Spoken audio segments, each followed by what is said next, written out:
Welcome back, everyone, to Marvel and DC Connected. The shield of Captain America is more than a weapon.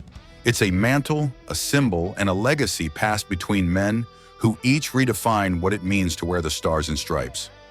Today, we're doing a deep dive character study into the three men who have carried the title in the MCU, analyzing how each version reflects a different facet of American identity and heroism. Make sure you're subscribed to join this deep dive and hit the bell so you don't miss our upcoming breakdown of the new DCU slate.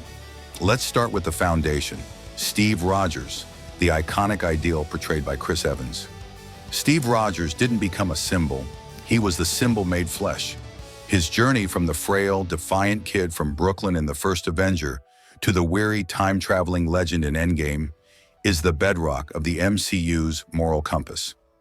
What makes Steve quintessential isn't his strength, but his unwavering core. He represents the aspirational ideal, the man out of time, not out of touch.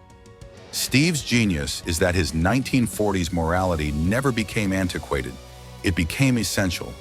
While the world grew complex and cynical, he remained the fixed point of, we don't trade lives. His leadership in the Avengers wasn't about tactics alone, it was about uniting disparate egos around a simple principle. If we can't protect the Earth, you can be damn well sure we'll avenge it. The weight of the symbol. Steve constantly grappled with the gap between the propaganda symbol, Captain America, a hero from a simpler time, and the messy reality of doing good. He shattered SHIELD when he discovered its corruption in the Winter Soldier, proving his loyalty was to people, not institutions. His ultimate choice in Endgame, to live a life for himself, wasn't a betrayal of duty, but the final, humanizing act of a man who had given everything. He earned his peace, passing the shield not to a super soldier, but to the man he believed embodied the shield's true spirit, John Walker, the deconstruction of the ideal portrayed by Wyatt Russell. If Steve is the ideal, John Walker is the uncomfortable, real-world pressure test of that ideal. Introduced in The Falcon and the Winter Soldier as the government's appointed successor, Walker is a deep dive into the psychology of legacy and the poison of borrowed valor. The qualified versus the worthy. On paper, Walker is perfect. A decorated Special Forces operative, a Medal of Honor recipient, with the strength and will to fight. But he fundamentally misunderstands the mantle. To him, the shield is a badge of authority, a tool to enforce what's right. He lacks the humility Steve had before the serum. The burden of the shadow. Walker's arc is a tragedy of crumbling under expectation. His anger, his desperation, his infamous execution of a surrendered foe in the streets, these aren't acts of pure villainy, but of a man breaking under the impossible pressure to be the new Steve Rogers. His story asks, what happens when you give the ultimate symbol of moral authority to someone with immense trauma and unchecked emotion? The answer is a public, brutal desecration of the very symbol he wanted to uphold. The path to U.S. Agent.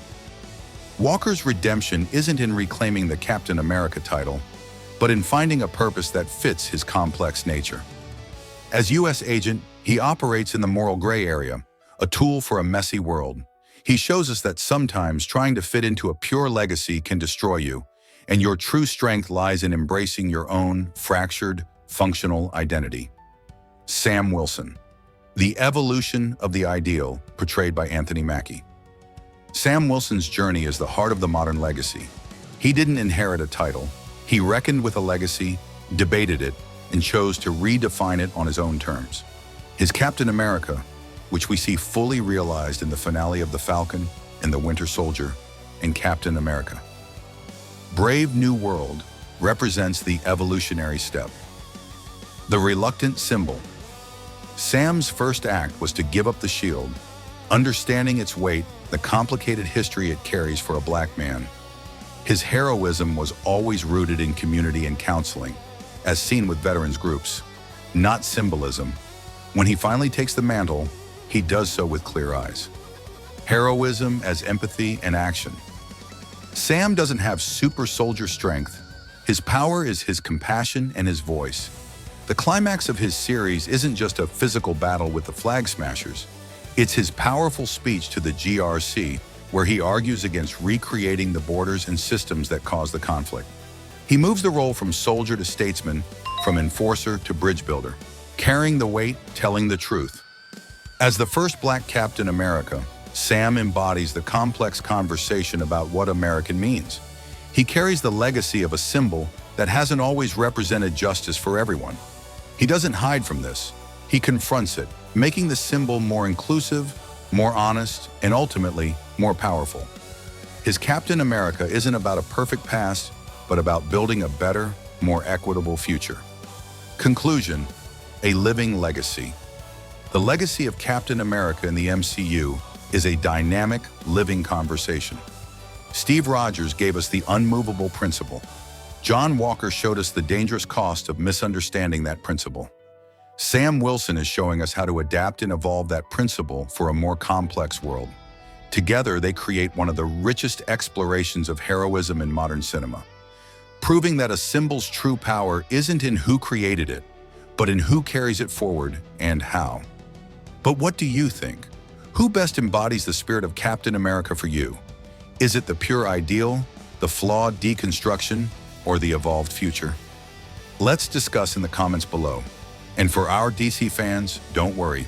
In our next video, we'll apply this same legacy lens to the multiple Robins of Gotham, from Dick Grayson to Damian Wayne. What does each boy wonder tell us about Batman's legacy?